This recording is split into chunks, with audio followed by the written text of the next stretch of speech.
Hello friends, welcome to my YouTube channel Reena education hub. आज के इस वीडियो में हम सीखेंगे क्लास 11th मैथ्स का एक्सरसाइज 1.3 का क्वेश्चन नंबर 1। सबसे पहले हम क्वेश्चन देखते हैं। तो क्वेश्चन में दिया गया है कि रिक्त स्थानों में प्रतीक ये है जो सबसेट और नॉट सबसेट को भरकर सही कथन बनाइए। ठीक है, समुच्चय है या फिर समुच्चय नहीं है का जो प्रतीक है को भरकर सही कथन बनाइए। तो सबसे पहले हम जो क्वेश्चन नंबर फर्स्ट है उसे देखते हैं। तो उसमें दिया गया है कि एक सेट हमारा जिसमें दिया गया 2, 3 एंड 4 और दूसरा दिया गया 1, 2, 3, 4 एंड 5। तो हम देखते हैं कि क्या इस समुच्चय के सभी अवयव या प्रत्येक अवयव इसमें हैं। तो हम देखते हैं 2 भी है, 3 भी है एंड 4 भी है। मतलब 2, 3, 4 के प्रत्येक अवयव क्या है, 2, 3 एंड 4, 1, 2, 3, 4, 5 के अवयव हैं। अतः क्या होगा, हमने पहले ही बताया कि अगर इसके सभी अवयव इसमें होते हैं तो ये उपसमुच्चय होता है। तो हम लिखेंगे अतः 2, 3, 4, 1, 2, 3, 4, 5, मतलब यह समुच्चय इस समुच्चय का उपसमुच्चय होगा। ठीक है, अब हम क्वेश्चन नंबर सेकेंड देखते हैं। क्वेश्चन नंबर सेकेंड में दिया गया है कि इस समुच्चय में दिया गया है ए बी सी और दूसरे में दिया गया है बी सी एंड डी। तो हम देखेंगे क्या इसके सभी अवयव इसमें हैं। तो ए इसमें नहीं है, बी है, सी है। तो हम देखते हैं कि ए बी सी के ए बी सी प्रत्येक अवयव जो हैं, प्रत्येक अवयव किसमें नहीं है, बी सी डी में नहीं है।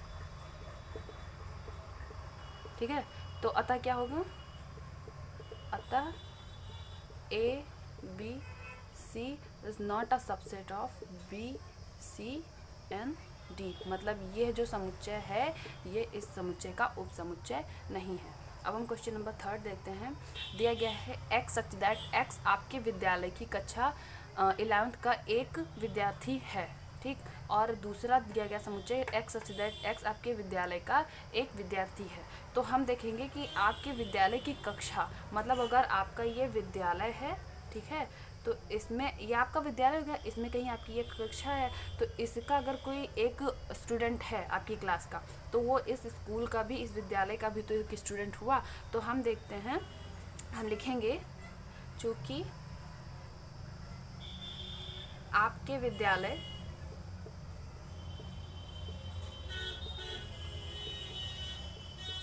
की कक्षा 11 का एक विद्यार्थी इक्वल, जो मतलब ये जो होगा ये इसमें भी एग्जिस्ट करेगा। वो क्या होगा, वो किसका समुच्चय, इस समुच्चय का भी अवयव होगा। किसका, आपके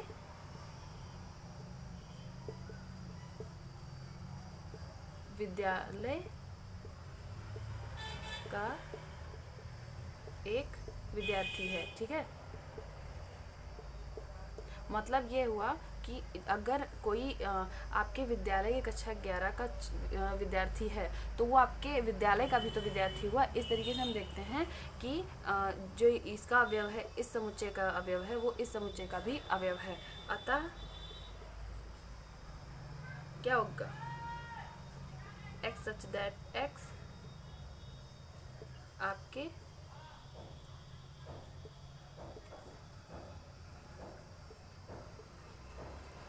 विद्यालय की कक्षा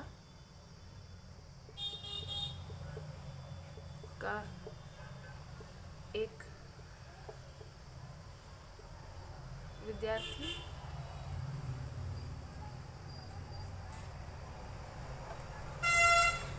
और दूसरा हो जाएगा, इसमें सबसेट है का चिन्ह लगेगा और यहाँ लिखेंगे एक्स सच दैट एक्स आपके विद्यालय का एक विद्यार्थी।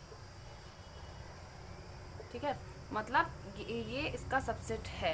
आपके मतलब विद्यालय के किसी कक्षा का या कक्षा 11 का जो विद्यार्थी है वो आपके विद्यालय का भी विद्यार्थी होगा। ठीक है, इसलिए ये इसका सबसेट होगा। ठीक, आप इसका स्क्रीनशॉट लीजिए। अब हम आगे के क्वेश्चन देखेंगे। आगे के क्वेश्चन है क्वेश्चन नंबर 4। तो क्वेश्चन नंबर 4 में हम देखते हैं, दिया गया है कि x सच दैट x किसी समतल में स्थित एक वृत्त है। ठीक, और दूसरा समुच्चय दिया गया है x सच दैट x एक समान समतल में वृत्त है जिसकी त्रिज्या 1 इकाई है। ठीक है, तो हम देखते हैं कि जब हम किसी भी समुच्चय को सबसेट दिखाते हैं, उप समुच्चय होता है, तो हम देखते हैं जो पहला समुच्चय होता है, जो किसी का सबसेट होता है, उसमें जो अवयव होते हैं वो थोड़े कम भी हो सकते हैं। ठीक, और जो दूसरे होते मतलब जो दूसरा होगा उसका व्यापक होता है, वो इससे ज़्यादा हो सकता है। ठीक, जैसे 1 2 3 4 5 ऐसे कुछ भी हो सकता है, यहाँ 1 2 3 ही हो, मतलब इससे ज़्यादा व्यापक ये होता है, तभी ये इसका सबसेट होता है। ठीक, अब हम अगर इस क्वेश्चन को देखें, इस क्वेश्चन में दिया गया है कि x सच दैट x किसी समतल में स्थित एक वृत्त है। तो अगर किसी समतल में हम एक वृत्त देखें तो वो वृत्त कई हो सकते हैं, कहीं भी हो सकते हैं, मतलब ये एक व्यापक स्वरूप है। और वहीं हम ये देखते हैं कि दूसरा जो कहा गया उसमें जिसकी त्रिज्या 1 इकाई है, मतलब वो एक ही होगा वृत्त। ठीक, और दूसरा वाला जो बता रहा है वो व्यापक है, मतलब इसमें ये एग्जिस्ट कर सकता है पर ये इसमें नहीं एग्जिस्ट कर सकता है। ठीक, तो हम लिखेंगे चूँकि x सच दैट x किसी समतल में स्थित एक वृत्त है। ठीक है, यह एक व्यापक समुच्चय है। ठीक, व्यापक समुच्चय है। और वहीं हम क्या देखते हैं, इसको यही हम लिख देते हैं, ये एक व्यापक है। ठीक है, ये क्या होता है, इसको हम देखेंगे कि ये व्यापक है। और इसको हम अगर देखें इस वाले को, तो इसके जो हल होंगे, सही से दिखा देते हैं।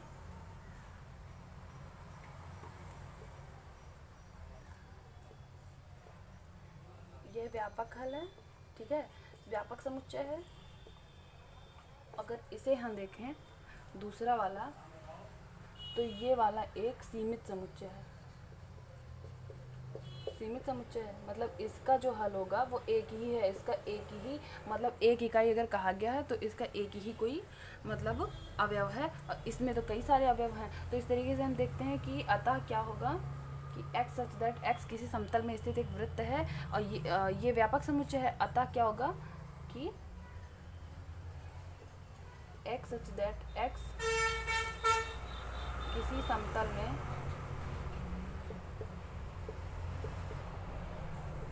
स्थित एक वृत्त है is not a subset of x such that x एक समान समतल में वृत्त है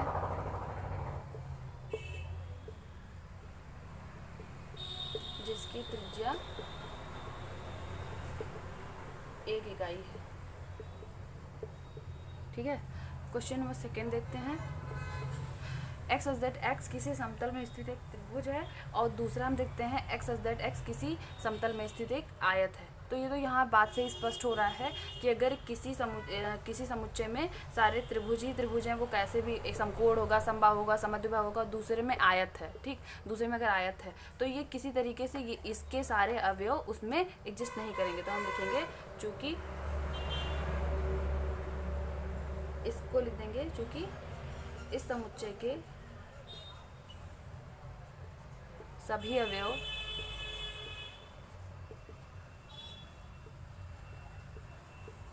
आयत वाले समुच्चय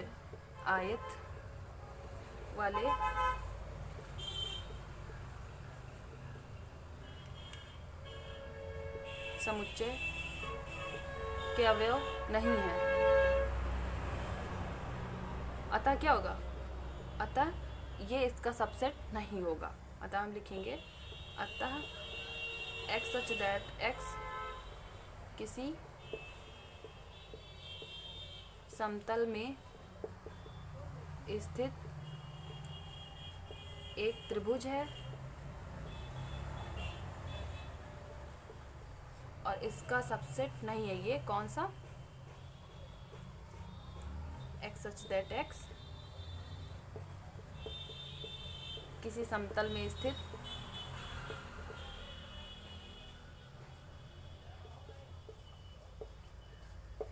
एक आयत है। ठीक है, आगे के क्वेश्चन देखेंगे। आगे के क्वेश्चन है क्वेश्चन नंबर 6। दिया गया है एक्स सच दैट एक्स किसी समतल में स्थित एक समबाहु त्रिभुज है और दिया गया है कि एक्स सच दैट एक्स किसी समतल में स्थित एक त्रिभुज है।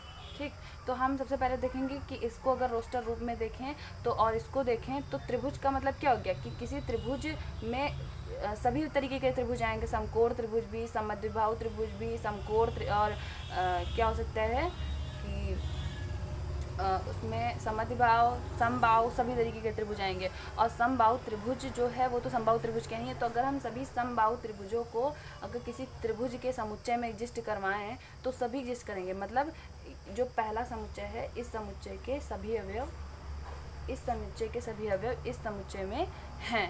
ठीक, तो अतः क्या होगा? क्योंकि समबाहु त्रिभुज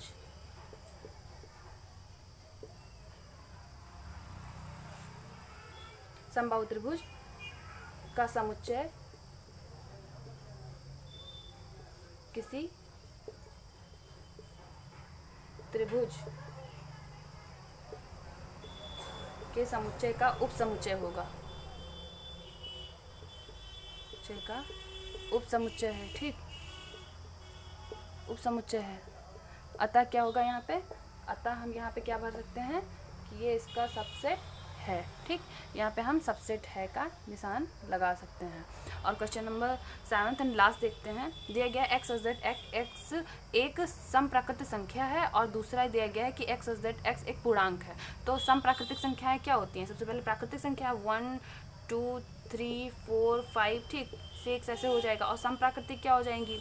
सम भी हो और प्राकृतिक भी हो। तो वो 2 हो गई, 4 हो गई और 6 हो गई, ऐसे से करके 2 4 6 ऐसे से हो गया। और सम पूर्णांक अगर हम कहें तो पूर्णांक क्या होते हैं कि पूर्णांक हमारे होंगे 0 1 2 3 ऐसे से करके, और इधर हो जाएगा -1 -2 और -3, यहाँ 4 5 6। तो हम देखते हैं 2 4 6 ये हमारे ये चीज़ें इसमें मैच कर रही हैं। ठीक है, तो हम देखेंगे अगर ये इसमें मैच कर रहा है, इसके सभी अवयव इसमें, तो ये इसका एक उपसमुच्चय हुआ। वही चीज़ें हमारे क्वेश्चन में दी गई हैं। तो हम क्या लिखेंगे कि चूँकि समप्राकृत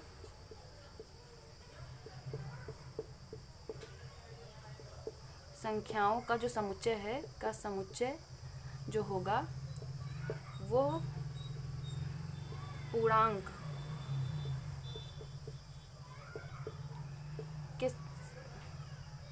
जो पूर्णांक होंगे, ठीक है,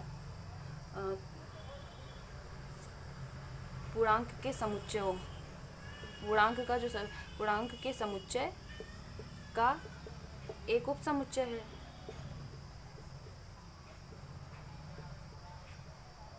उपसमुच्चय है। ठीक है, तो अगर ये इसका उपसमुच्चय, तो हमने क्या देखा कि समप्राकृतिक संख्याओं का ये समुच्चय इसका इस समुच्चय का उपसमुच्चय होगा। तो यहाँ पे हम समुच्चय है या फिर सबसेट का चिन्ह लगा सकते हैं। आप इसका स्क्रीनशॉट ले लीजिए।